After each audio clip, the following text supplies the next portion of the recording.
मैं इस वक्त मौजूद हूँ मरकज़ी मुस्लिम लीग के सूबाई हेड ऑफिस में और मेरे साथ मरकज़ी मुस्लिम लीग के सूबाई सदर जनाब फैसल नदीम साहब मौजूद हैं।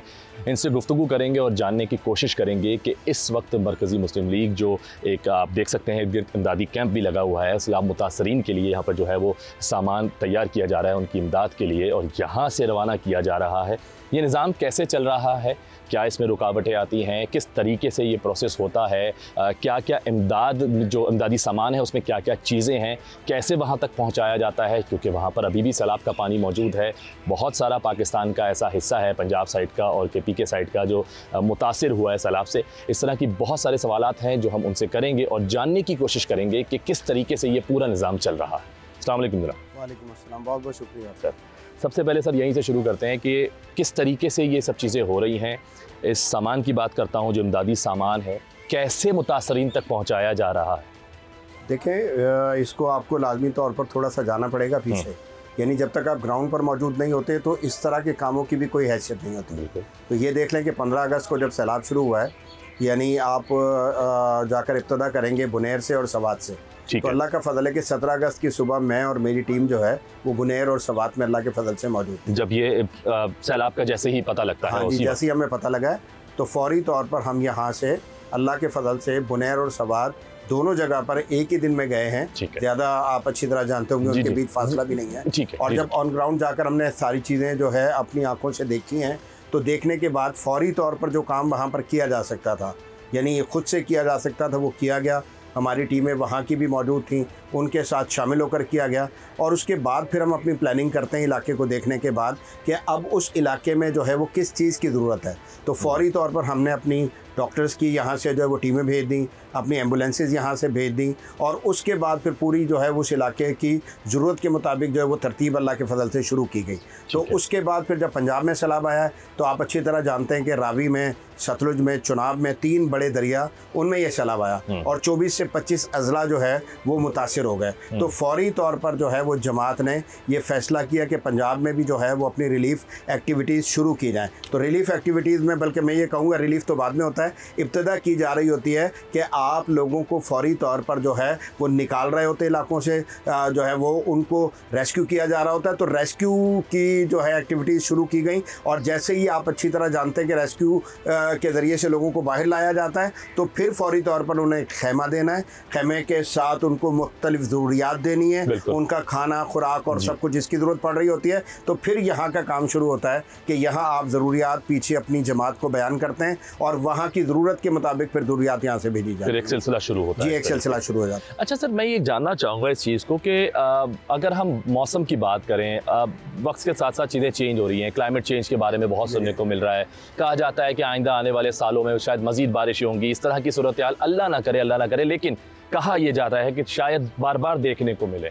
तो क्या इसके लिए कोई प्रॉपर जो है वो आपकी जो जमात है वो कोई एक निज़ाम बना रही है कि अल्लाह ना करे दोबारा अगर इस तरह का कोई सिलसिला होता है तो क्या हम उसके बाद ही जाएंगे मदद करने के लिए, या हम इस साल की भी बात कर लेते हैं? जैसे आपने कहा बुनेर में ये वाक़या हुआ, उसके बाद आप अगले ही दिन वहाँ पहुँच गए, आपने बहुत अच्छी वो जो अपनी कुर्ती दिखाई और वहाँ पहुँच गए और लोगों को संभाला, हर चीज़ हुआ। लेकिन फिर ये भी हमें सुनने को मिल रहा था कि ये सैलाब आगे बढ़ेगा और इस तरीके से पंजाब साइड की तरफ भी आना शुरू होगा, पड़ोसी मुल्क की तरफ से भी जो पानी छोड़ा जाएगा, ये सब चीज़ें, बरसात भी बहुत ज़्यादा हो रही है, बहुत सारे मामला थे। तो क्या इमदादी कार्रवाइयाँ पहले से ही प्लान कर ली गई थी या होने के बाद ही चीज़ें शुरू हुई? देखें, 2 तरह का सैलाब आया, 2 तरह का सैलाब आया। बुनेर सवात की अगर आप बात करेंगे तो वहाँ पर किसी किस्म के सैलाब का इम्कान मौजूद नहीं था। वहाँ पर क्लाउड बस्ट हुआ है।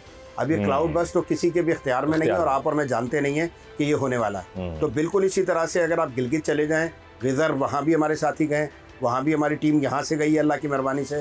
तो जो है वहाँ भी अगर आप देखेंगे तो ग्लेशियर फटा है। अब ये इत्तफाकी मकसद एक हादसात हैं कि जो अचानक वाक़े होते हैं और अचानक वाक़े होने वाले हादसात में ना तो किसी को इत्तला दी जा सकती है और ना जाकर जो है इब्तदा में एक्टिविटीज़ वहाँ पर शुरू की जा सकती हैं। लेकिन उसके बाद जब पंजाब में सिलसिला शुरू हुआ है तो हमें ये पता था कि भारत वाली तरफ भी मकबूजा कश्मीर में, हिमाचल प्रदेश में और भारतीय पंजाब में बहुत ज़्यादा बारिशें हो रही हैं और लामहला वो उन सब ने जमा होकर हमारी तरफ आना है। तो उस हवाले से ये समझ लें कि कुछ जो है वो ये मकसद इस हवाले से तैयारियाँ हमारी तरफ की गई थी। और उसके बाद जब पंजाब में सैलाब आया है और वो रेले जमा होने शुरू हुए हैं और दरिया सिंध में इकट्ठे होने शुरू हुए हैं, तो उसके बाद जो सिंध के सरहदी अजला हैं उन सब में हमने अपने एमरजेंसी ये कह लें कि एमरजेंसी रिलीफ सेंटर बनाए। उसके साथ बोट सर्विसेज जो है वो इन इलाकों में शुरू की गई, और उसके बाद जो लोग कच्चे के इलाके से बाहर आ रहे थे उनके लिए फिर वही डॉक्टर्स, मेडिकल की टीमें, उनके लिए खाना खुराक वगैरह, कहीं 2-4 खैमे, और ये वो सारा सिलसिला जो है शुरू किया गया। देखें, जो सबसे मुश्किल इस पूरे काम में अगर आप देख लेते हैं, कोई ज़ल्ज़ला आ जाता है या सैलाब आ जाता है, तो उसमें जो सबसे मुश्किल काम होता है वो आपका फौरी रिएक्शन, रिस्पांस जो फौरी दिया जा रहा होता है, वही मुश्किल है कि आप इंतहाई नामसाद हालात में वहाँ पर जा रहे होते हैं।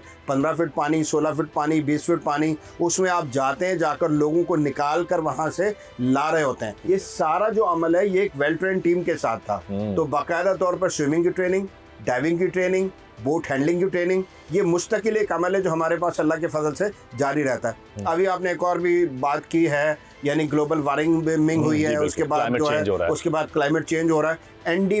NDMA के जो हमारे सरबराह हैं, उन्होंने कहा कि हर 2 माह बाद कोई इस तरह की आफत आ सकती है। तो इसका क्या मतलब है? अच्छा, इसके अलावा भी एक और चीज़ उस पर मैं बात करना चाहूँगा।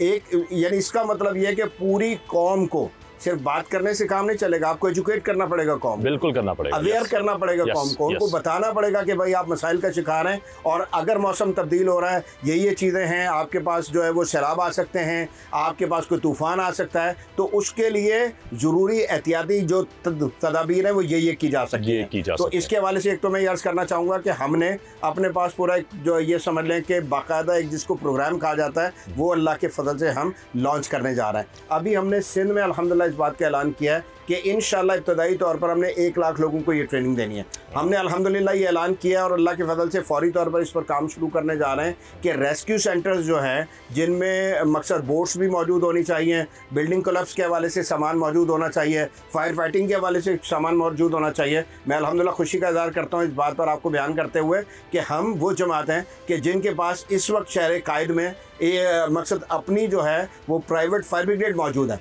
अल्हम्दुलिल्लाह। तो ये वो सारी चीज़ें कि जिनकी तरफ हम अल्हम्दुलिल्लाह जा रहे हैं। अल्लाह की मेहरबानी से एक और इशू है जिसको बयान करना बहुत ज़्यादा ज़रूरी है कि एक तरफ तो क्लाइमेट चेंज है ना, दूसरी तरफ आपको इस हवाले से भी बहुत अलर्ट रहने की ज़रूरत है कि भारत आपके बराबर में मौजूद है।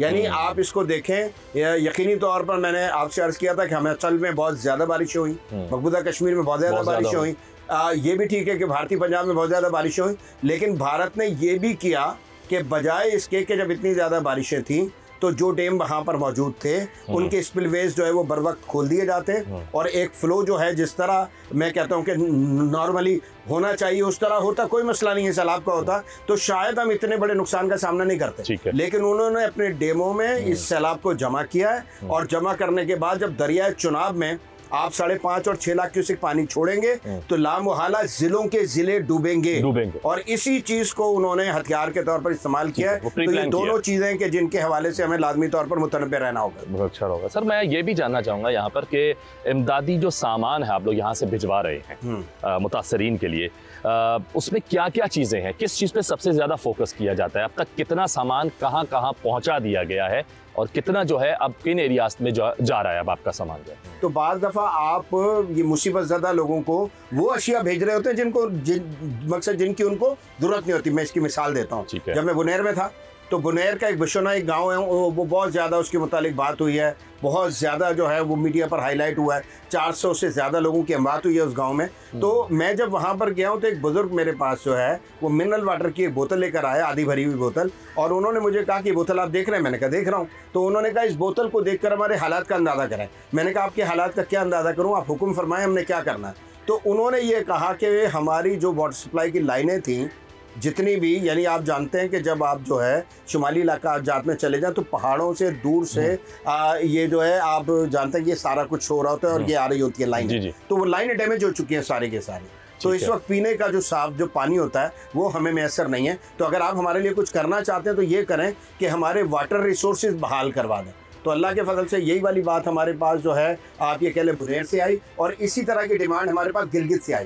तो दोनों तरफ फिर हमने ये समझ लें 45,000 फीट 45,000 फीट 90,000 फीट जो है वो 2 इंच का जो वाटर सप्लाई का कह लें कि जो ये होता है जो ना प्लास्टिक का पाइप, ये अल्लाह के फजल से भेजा है और उसके ज़रिए से वाटर रिसोर्सेज की बहाली का काम शुरू हो चुका है। अब जो आज की इत्तला मैं इंशाअल्लाह अज़ीज़ आपको देता हूँ वो ये है कि हमारी खैमा बस्तियाँ मौजूद है। जब आपने खैमों में लोगों को ले जाना होता है, वहाँ पर घरों की तरह आप उनको जगह देते हैं, तो आप उनको 3 टाइम का दे रहे होते हैं खाना, आप उनके लिए फ्री क्लिनिक बना रहे होते हैं, दवा दे रहे होते हैं, बिस्तर दे रहे होते हैं, बर्तन दे रहे होते हैं, बच्चों की ज़रूरियात दूध वगैरह और ये सारी चीज़ें दे रहे होते हैं।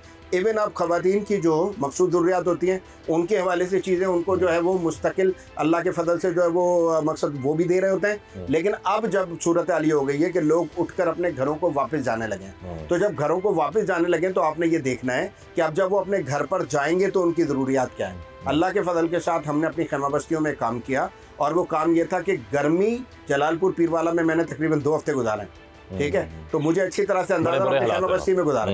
तो इंतहाई शदीद गर्मी, हब्स और हरारत और हिद्दत ये सारी चीज़ें मौजूद थी। तो फिर हमने ये एक अल्लाह के फजल से जो ना वो इनिशिएटिव लिया और वो ये था कि सोलर हर खैमे को फराहम किया।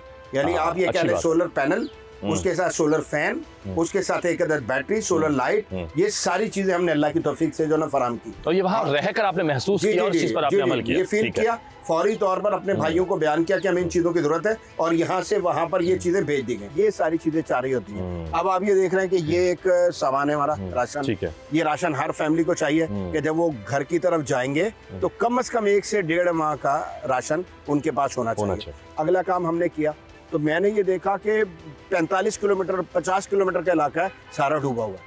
तो डूबा होने का मतलब ये कि अब ईंधन लोगों को मैसर नहीं होगा। अगर वो घरों में चले भी जाएंगे और चूल्हा जलाना चाहते हैं तो ये उनके लिए बड़ी मुसीबत वाली बात है। क्या पकाएंगे, तो फिर हमने ये बंदोबस्त किया कि उनको गैस सिलेंडर दिया जाए, सिलेंडर में गैस दी जाए, उसके साथ चूल्हा दिया जाए। तो ये वो सारी चीज़ें हैं कि जो अभी हमने खैमा बस्ती अपनी जो उसके लोगों को अल्हम्दुलिल्लाह अल्लाह की तौफीक से फराहम की है।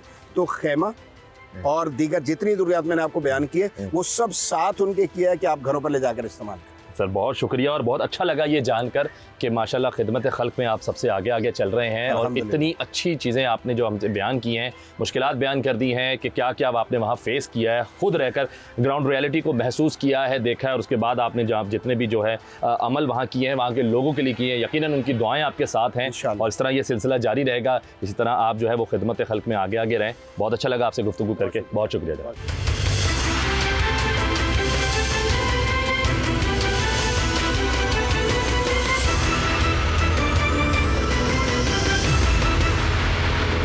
जी वेलकम बैक और गुफ्तगू का सिलसिला जारी है और अब हमारे साथ जो है ये एक जो मुतासरीन के लिए सलाह मुतासरीन के लिए जो इमदादी सामान भिजवाया जा रहा है इस हवाले से गुफ्तगू करने के लिए अब हमारे साथ मौजूद हैं मरकज़ी मुस्लिम लीग के कराची के सदर जनाब नदीम आवान साहब। अस्सलाम वालेकुम सर। वालेकुम अस्सलाम। बहुत शुक्रिया वक्त देने के लिए। आपका शुक्रिया सर। सबसे पहले यहाँ से शुरू करेंगे, मुझे ये बताइएगा कि जो इमदादी कार्रवाइयाँ होती हैं किस तरीके से की जाती हैं, जो मुस्तहिक हैं वो कैसे उनकी जाँच पड़ताल की जाती है कि हाँ इन तक सामान पहुंचा दिया गया और इन्हीं तक पहुंचाना था, तो किस तरीके से इस चीज़ इस निज़ाम को चलाया जाता है, कैसे करते हैं? सबसे पहला काम है जब सैलाब आ जाए तो रेस्क्यू। ये इब्तदाई 72 घंटे ऐसे होते हैं कि जिसमें आपने लोगों को वहाँ से जिंदा निकालना है। अच्छा, वहाँ पे जो हमारा अपना तंजीमी नेटवर्क है, हम उन लोगों के साथ अपने वॉलंटियर्स को साथ जोड़ देते हैं जो सर्वे करें। अभी मैं पिछले दिनों एक खैमा बस्ती में गया, मैंने एक साहब को देखा और हमने सवाल किया कि क्या आपको खाना चाहिए? उन्होंने कहा हाँ मेरे साथ 3 बच्चे भी हैं। तो हमने कहा आप लाइन में? उन्होंने कहा नहीं मैं लाइन में नहीं लगूंगा, मैं सफ़ेद पोश आदमी हूँ, बड़ा खुददार आदमी हूँ, मैं लाइन में नहीं लग सकता। आप यकीन करें कि जो ज़रूरतमंद हैं भूख बर्दाश्त कर लेते हैं, मगर ये जो खुददारी है कि इनको लाइनों में नहीं लगने देती। और हमारा ना एक बहुत तरीक़ाकार है कि हम ये करते हैं कि पहले इलाकों में हम सामान के साथ सर्वे नहीं करते, सर्वे पहले होता है। उस सर्वे के अंदर वहाँ के मकामी लोग हमारे साथ होते हैं, जो ज़रूरतमंद मुस्तहिक हैं हम उनको सॉर्ट आउट करते हैं, टोकन उनको दे देते हैं कि ये टोकन है, अब आपने कल इतने बजे इस जगह पे हमारे पास जमा हो जाना है, हम आपको राशन दे देंगे, सामान दे देंगे, ज़रूरत की चीज़ें दे देंगे। उससे भी पहले एक और चीज़ है कि फैसल नदीम भाई और मैं बोनेर गए, एक तासुर है कराची बैठ के जी राशन भेज दें। राशन इंतहाई ज़रूरी है, सबसे ज़्यादा ज़रूरी है, मैं दोबारा ये कहता हूँ, मगर सिर्फ राशन नहीं, हम जलालपुर जाके पहुँचे तो अंदाज़ा हुआ कि टीवी पे सैलाब देखना और बात है, यहाँ मच्छर इतने ज़्यादा हैं कि दिन में शदीद धूप के अंदर जो है ना आप खैमा तंदूर बन जाता है और रात को मच्छर आपको आराम नहीं करने देते। मच्छरदानी इंतहाई ज़्यादा ज़रूरी है।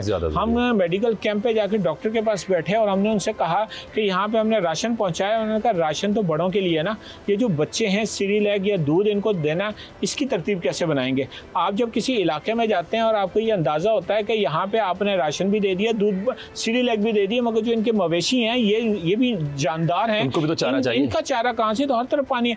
अब जो हमारी असल ज़रूरत है वो ये होती है कि जो हमारे मकामी सर्वे करने वाले हैं वो वहाँ की ज़रूरत को नीचे मरकज़ी ऑफिस या कंट्रोल रूम की तरफ भेजते हैं कि इस इलाके में इस चीज़ की ज़रूरत है, आप यहाँ पे मच्छरदानियाँ मुस्पिल भेज दें, आप यहाँ पर जो है ना राशन भेज दें, आप यहाँ खाने की फ़लाँ चीज़ भेज दें। अच्छा, मैं जानना चाहूँगा, मौसम बदल रहा है, आगे सर्दियों की आमद है, ठंड जल्दी पंजाब वाली साइड पर आ जाती है, तो क्या अब उनको उस तरीके से भी जो है वो अकोमोडेट किया जाएगा, उन कैंपों को जो है शायद कुछ चेंजेस करनी पड़ेंगी या फिर गर्म चीज़ें वहाँ पहुँचानी पड़ेंगी? अच्छा देखें, मैंने जैसे एक बात की ना कि हम सर्वे के बाद अब डिमांड एंड सप्लाई उसके मुताबिक लोगों से बात करते हैं। बुनेर का जब सैलाब आया कराची से बड़ी तादाद में नए लोगों ने हमें सूट दिए, मगर सूट बहुत पतले थे, बग़ैर बाजुओं के स्लीपलेस थे। तो हमने उनसे कहा कि भाई आप दे रहे हैं, अल्लाह आपको जज़ाए खैर दे, मगर इस वक्त ज़रूरत यह है कि वहाँ पर अब सर्दियाँ करीब आ गई हैं, आप उनको ये कराची वाले कपड़े नहीं, थोड़े से गर्म मलबूसात दें। हम इनकी मुकम्मल बहाली तक इनके साथ खड़े होंगे। हम इनके मवेशियों का मामला देखेंगे, हम इनकी ज़मीन की ज़राअत का बीज और खाद का मामला देखेंगे, हम इनके घर जो इस वक्त मखदूश हो चुके हैं उनको मरम्मत और दोबारा से तामीर का मामला देखेंगे। जिनके घर बिल्कुल गिर गए, उनके 1 और 2 कमरे के आर्जी घर बनवाने में उनका साथ दे के खड़े होंगे। तो मुझे बताइएगा, इन आसानियों को फराहम करते हुए आप लोगों को किन मुश्किलात का सामना करना पड़ा है? क्या इसमें सूबाई हुकूमतें और हुकूमत पाकिस्तान किसी किस्म का साथ दे रही है या नहीं? कि इस वक्त जो हुकूमतें हैं वो काम यकीनन कर रही हैं और मैं इसका इनकार नहीं करूँगा, मगर इस बात का इजहार ज़रूर करूँगा कि जो हुकूमत को रोल अदा करना चाहिए था, क्योंकि रियासत माँ जैसी होती है और ये जो मुतासरीन सैलाब हैं इनको उम्मीद यही है कि हुकूमत ही इनके सारे मामलात को करेगी। तो वहाँ पे जो रोल अदा होना चाहिए था इंतज़ामी तौर पे, उसमें बहुत ज़्यादा हमने देखा कि इंतज़ामी गफलत थी और दीगर मामलात थे। मैं समझता हूँ कि चलें ये एक अफरा तफरी के दिन थे, अगर ये गुजर गए।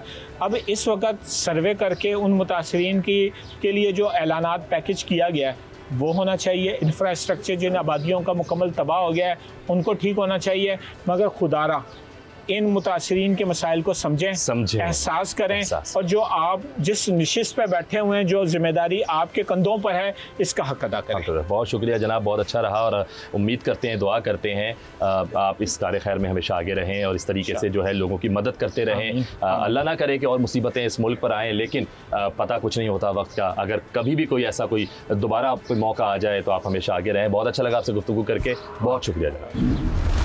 जी, मैं मरकज़ी मुस्लिम लीग के इमदादी कैंप पे मौजूद हूँ और मेरे साथ इस वक्त यहाँ पे जो है मरकज़ी मुस्लिम लीग के कराची के तर्जुमान अफजल साहब मौजूद हैं। इनसे बात करते हैं और जानते हैं कि ये जो आप मेरे पीछे पैकेट्स देख रहे हैं राशन के, जो यहाँ से सैलाब मुतासरीन के लिए भिजवाए जा रहे हैं, मैं जानना चाहूँगा कि इसके अंदर क्या क्या है, किस तरह का सामान है, वो भी देखेंगे और भी बहुत सारी चीज़ें जो उनसे जानना चाहेंगे। अस्सलाम वालेकुम। वालेकुम सलाम रहमतुल्लाह। सर, सबसे पहले बताइएगा कि जो ये राशन का पैकेट है, मुझे इसके बारे में बताएं कि क्या इसके अंदर कितना सामान है, क्या सामान है, अदरवाइज़ जो है कि आप बता सकते हैं। सबसे पहले तो हमने कोशिश की कि जो हमारे किचन में इस्तेमाल होती चीज़ें वो तमाम यानी कि उनको हम पहुँचाएँ सैलाब मुतासर इलाकों के अंदर। और जैसे मैं अगर पैक आपको दिखाता जाऊँ, इसके अंदर 15 से ज़्यादा आइटम हमने रखे हैं। उसके अंदर बच्चों के लिए सवैयाँ भी हैं, दूध भी है, इसी तरीके से यानी कि तमाम ज़रूरियात की चीज़ें हैं। जैसे सवैयों के पैकेट है हमारे पास, ये खुश्क दूध यानी कि इसके अंदर शामिल किया गया है। माचिस का डिब्बा है, 3 किलो से ज़्यादा हमने इसमें चीनी डाली है। मुख्तलिफ़ किस्म की हमने इसके अंदर दालें शामिल की हैं और इसी तरीके से चने हैं और चावल है, इसी तरीके से बेसन भी डाला है, आटा है, खजूर हैं, यानी कि तमाम ज़रूरी अशिया जो हैं वो इसके अंदर हमने शामिल किए हैं। और हर एक पैक जो है तकरीबन 30 किलो से ज़ायद इसका वज़न है। सर, मैं अभी मरकज़ी आपका जो इमदादी कैंप लगा हुआ है इसके हवाले से बात करूँ तो मुझे तो खैर काफ़ी तादाद में नज़र आ रहे हैं, लेकिन आप ज़्यादा बेहतर समझते हैं, ये कितने होंगे इस वक्त ये पैकेट्स? हमने इस मरकज़ी इमदादी कैंप के ऊपर पहला जो हमारा हदफ था वो ये था कि 10,000 से ज़्यादा ख़ानदानों के लिए हमने राशन तैयार करना है और रोज़ाना की बुनियाद पर यहाँ से ट्रक आ रहे हैं, लोडिंग होती है और सैलाब मुतासर इलाकों की तरफ हम रवाना कर देते हैं। रात भी हमारे यहाँ से 2 ट्रक रवाना हुए हैं और आज रात भी इंशाल्लाह यहाँ 2 ट्रक मज़ीद यहाँ से यानी कि रवाना करेंगे। और यानी कि सोलर प्लेट्स की यानी कि इसी तरह कपड़े, बिस्तर, तमाम चीज़ें हैं जो ज़रूरी अशिया हैं, उन तमाम की डेली बेसिस पे हमारी यहाँ से खेप रवाना की जा रही है। क्या मैसेज क्या देना चाहेंगे कराची के लोगों को कि किस तरह वो आगे आएँ और इस कार्य खैर का हिस्सा बने? कराची के लोग अहले खैर हैं हमेशा, यानी कि कोई भी आजमाइश आई तो कराची के लोगों ने सबसे पहले और सबसे बढ़ के भी और सबसे ज़्यादा यानी कि किरदार भी अदा किए। इस वक्त भी यानी कि लोगों को उनकी बहाली की तरफ इंशाल्लाह लेकर जाना है। तो उम्मीद करते हैं कि कराची के जितने भी लोग हैं हमारे जो डोनर हैं वो बहाली तक भी साथ रहेंगे इंशाल्लाह। बहुत शुक्रिया जनाब, बहुत शुक्रिया जी। खेमा बस्तियों का क़याम किस तरीके से जो है वो किया गया है और वहाँ पर क्या क्या मुश्किलात अब फेस करनी पड़ रही हैं पंजाब के उन एरियाज़ में जहाँ जहाँ खेमा बस्तियाँ लगाई गई हैं, इस हवाले से बात करने के लिए मेरे साथ मौजूद हैं खिज़र भाई जो कि ऑपरेशंस को देख रहे हैं मरकज़ी मुस्लिम लीग के। इनसे बात करते हैं और जानने की कोशिश करते हैं कि वहाँ पर जितने भी मामलात थे जो खेमा बस्तियों के अंदर प्रॉब्लम्स आ रही हैं उस चीज़ को कैसे देखा जा रहा है, और इन्होंने तो अपनी आंखों से बहुत कुछ देखा है, तो ज़रा इनसे जानते हैं और मालूमात हासिल करते हैं। अस्सलाम वालेकुम। वालेकुम अस्सलाम जी। भाई सबसे पहले तो खेमा बस्तियों के बारे में बताएं, जैसे कि मैं देख भी रहा हूँ कि बड़ा अच्छा यहाँ तस्वीर में तो लग रहा है, क्या ये इसी तरीके से है वहाँ पर और क्या सिस्टम चल रहा है इसका? भाईजान इस वक्त हमारे सिस्टम है कि जो सिर्फ कराची से फंडेड खेमा बस्तियाँ लगाई गई हैं, इस वक्त जलालपुर के अंदर 2 हैं और अलीपुर के अंदर एक खेमा बस्ती लगी हुई। इसके अलावा अगर आप बात करेंगे पूरे पाकिस्तान मरकज़ी मुस्लिम लीग की जानिब से इस वक्त 27 से ज़ायद खेमा बस्तियाँ लगाई गई हैं। अच्छा, पाकिस्तान मरकज़ी मुस्लिम लीग ने किया क्या कि जी कहीं से लोगों को उठाकर कहीं दूसरी जगह पर बेयारो मददगार नहीं छोड़ा, बल्कि हमने खेमा बस्ती को मॉडर्न खेमा बस्ती का नाम दिया। उसके अंदर हमने सोलर प्लेट्स के ज़रिए लाइट भी मुहैया की है, उसके अंदर हमने सिलेंडर्स भी पहुँचाएँ और उसके अंदर हमने चूल्हे भी पहुँचाएँ। अब आप इधर जो देख रहे हैं कि जी राशन तैयार हो रहा है, अब ये भी उन्हीं खेमा बस्तियों के लिए राशन है कि यार खेमा बस्ती में उसको राशन दिया जाएगा और एक फैमिली को खुद समझ लें कि खुद कफ़ील कर दिया जाएगा कि भाई अब आपके पास अपना चूल्हा है, अपना गैस सिलेंडर है, अपनी लाइट है, अपना राशन है, खुद बनाए खुद खाएं, सारा कुछ है। फिर खेमा बस्तियों में 2 अहम करने वाले काम ये थे कि हमने उसकी के अंदर अपनी डिस्पेंसरी, मोबाइल डिस्पेंसरी कायम की है। मैं अगर बात करूं तो पर डे पर हमारे जो मेडिकल विजिट्स हैं वो 2500 के करीब हैं, जो 2500 पेशेंट्स आ रहे हैं। ये सिर्फ खेमा बस्ती में रहने वाले लोग नहीं है, बल्कि आसपास भी जो इफ़ेक्टेड लोग हैं जो अपने बंद के ऊपर ज़िंदगी गुजार रहे हैं या ऊंचे एरियाज़ में ज़िंदगी गुजार रहे हैं, वो आ रहे हैं। तो कई सारी डिफ़िकल्टीज़ हैं। इसमें सबसे बड़ा मसला ये है कि इस वक्त मच्छरों की तादाद बहुत ज़्यादा है। इस वक्त जो है ना वो सैलाब के बाद जो सांप निकलने का वाक़यात होते हैं, चीज़ें होती हैं, बहुत ज़्यादा है। तो हम इसको मेडिकली भी देख रहे हैं चीज़ों को, और जो फैसिलिटेशन पहुँचा सकते हैं वो पहुँचा रहे हैं। सांप निकलने की बात की, कुछ वीडियोस में मैंने भी इस चीज़ को देखा है, मीडिया पे भी चली है कि वहाँ बहुत ज़्यादा जो है वो ख़तरनाक सांपों का सिलसिला भी एक तरह से नज़र आ रहा है, देखा जा रहा है कि ज़ाहिर सी बात है सैलाब है, कहाँ से क्या क्या चीज़ें आ रही हैं। तो क्या खुदा न खास्ता कोई ऐसे वाक़यात तो नहीं हो रहे कि किसी को सांप ने डस लिया, काट लिया? क्योंकि मारते हुए तो 1-2 वीडियोज़ मैंने देखी हैं कि हाँ जी लोग मार रहे हैं सांपों को, पानी में मारने की कोशिश कर रहे हैं। तो क्या इस तरह का कोई वाक़यात तो नहीं रिपोर्ट हुआ? देखें, हम सोशल मीडिया पर चलने वाली चीज़ों की तो बात नहीं करेंगे, हम अपने पर्सनल एक्सपीरियंसेस की बात करें। हमारे 2 रज़ाकार जो है ना वो इस चीज़ के विक्टिम बने कि वो ख़ुद जो है ना उनको सांपों ने डसा है, और ये कि फैसिलिटेशंस हमारी मौजूद थी, हमारा पैरामेडिकल स्टाफ हमारी खेमा बस्तियों के साथ मौजूद है, तो उनको फिर फौरी ट्रीटमेंट मिल गई जिसकी वजह से उनको बहुत ज़्यादा कोई जानी नुकसान नहीं हुआ। लेकिन अगर बात करें ग्राउंड रियलिटीज़ बहुत ज़्यादा मुश्किल है और ये वाक़यात बिल्कुल हो रहे हैं। बात है, खिदमत करते रहें। ये भी जानना चाहूँगा कि ये जो खिदमत चल रही है इस वक्त, जो कार्रवाइयाँ चल रही हैं, आपको क्या लगता है जिन एरियाज़ में ये चीज़ें हुई हैं, सैलाब हैं, इफ़ेक्टेड हैं, वो एरियाज़ वो कितनी जल्दी जो है वापस अपने पैरों पर खड़े हो जाएँ? आज जो तबाही सैलाब ने आपको मचाई है 1988 के बाद तारीख़ पाकिस्तान की, कि बदतरीन सैलाब आपके मुल्क में आया है। इस वक्त आपकी गंदम की फसल तैयार थी, तबाह हो गई है, गन्ने की फसल को नुकसान पहुंचा है, कपास को नुकसान पहुंचा है। तो जो फाइनेंशियली जो किसान है ना वो तो तबाह हो चुका है जी। आपको इसके फाइनेंशियल आउटकम्स जो है ना वो 5 महीने में, 6 महीने में दिखेंगे कि पाकिस्तान में क्या इकोनॉमिकल क्राइसिस इसकी वजह से आ रहा है। मैं समझता हूँ कि ये सालों का नुकसान है, ये चंद महीनों में कवर नहीं हो सकता, इसको कवर होने में भी सालों लगेंगे।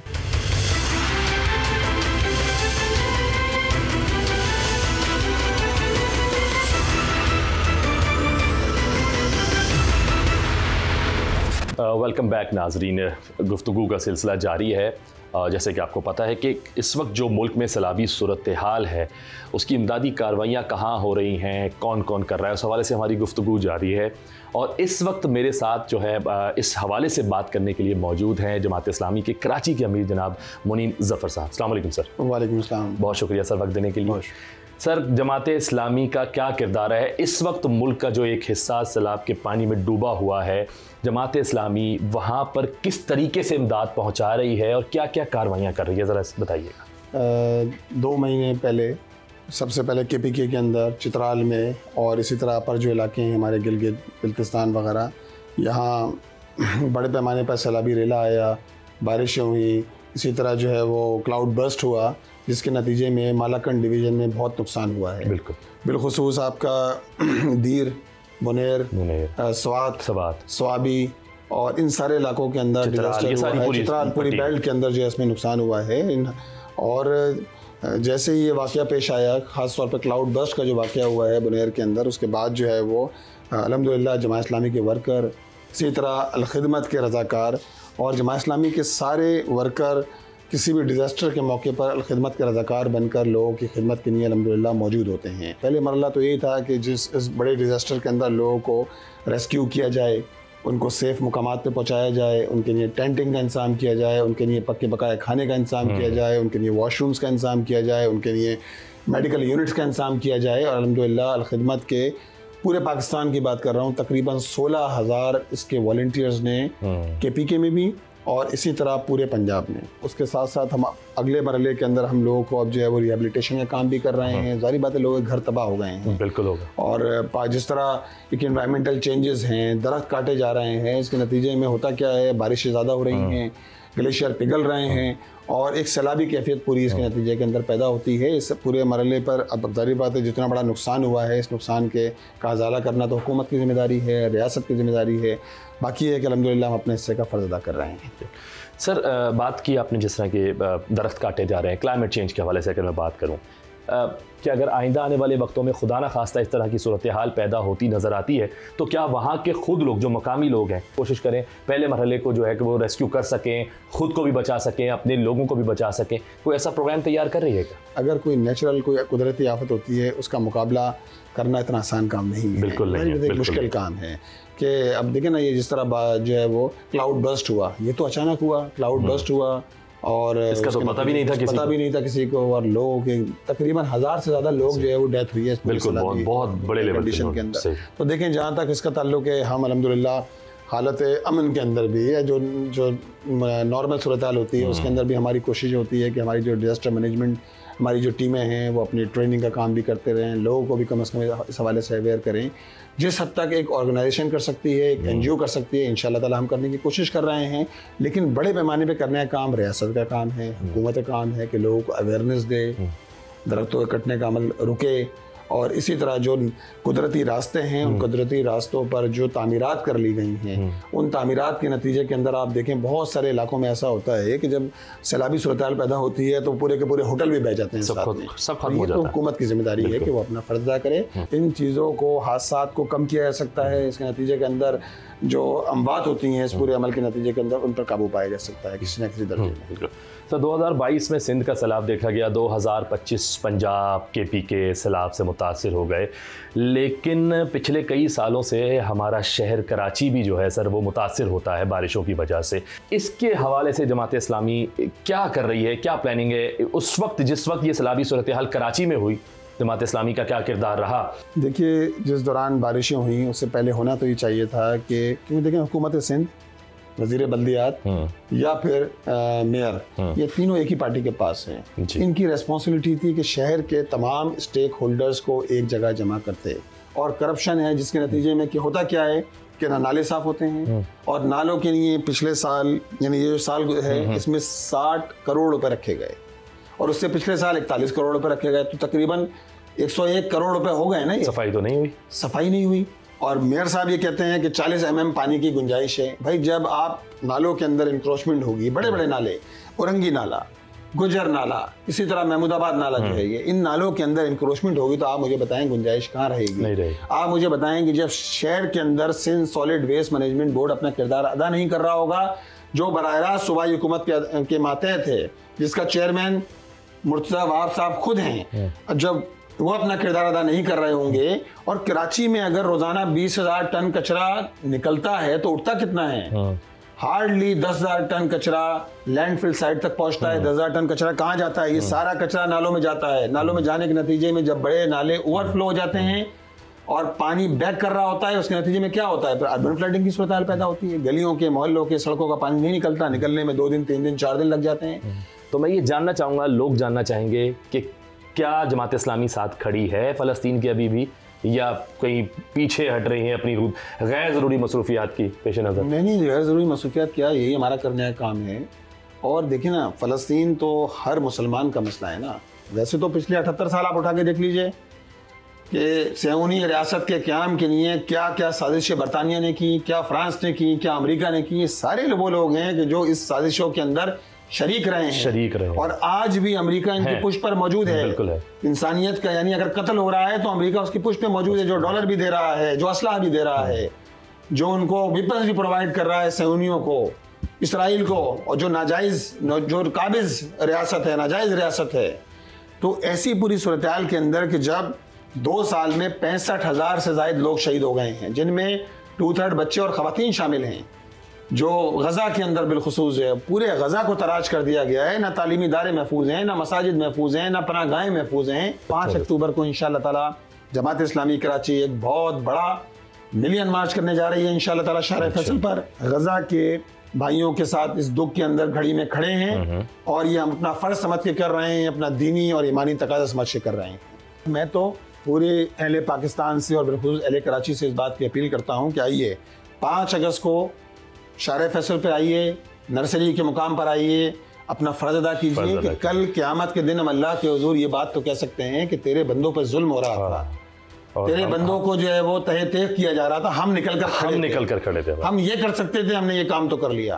और इसके साथ साथ ये बताऊं कि अल-खिदमत ने हमने 32 कंसाइनमेंट भिजवाए हैं इमदाद के लिए। जी ठीक है, गज़ा हमने भिजवाए हैं। और गज़ा में अब जबकि सामान की पर पाबंदी है, वहाँ सामान नहीं पहुँच पाता, खुराक नहीं पहुँच रही, दवाइयाँ नहीं पहुँच रही, तो हमने स्टेशन बनाया हुआ है मिस्र के अंदर जो है वो, वहाँ भी हॉस्पिटल बनाया हुआ है, वहाँ तालीम के लिए वहाँ स्कूल बनाए हुए हैं फ़लस्तीन के उन लोगों के लिए जो माइग्रेट करके वहाँ आए हैं।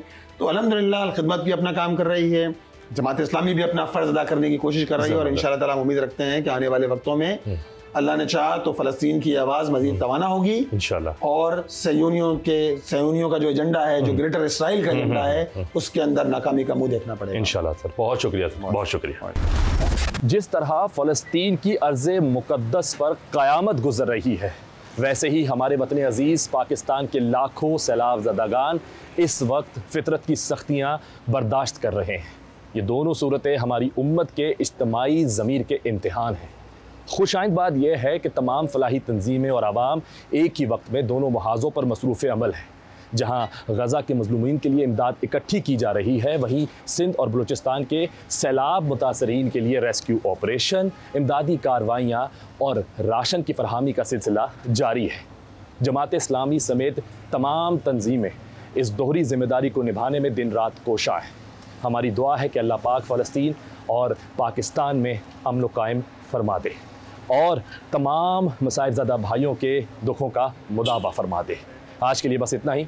अपने मेज़बान अर्तगरल चौधरी समेत प्रोग्राम की टीम को दीजिए इजाज़त। अगले शो में फिर मुलाकात होगी। अल्लाह हाफ़िज़।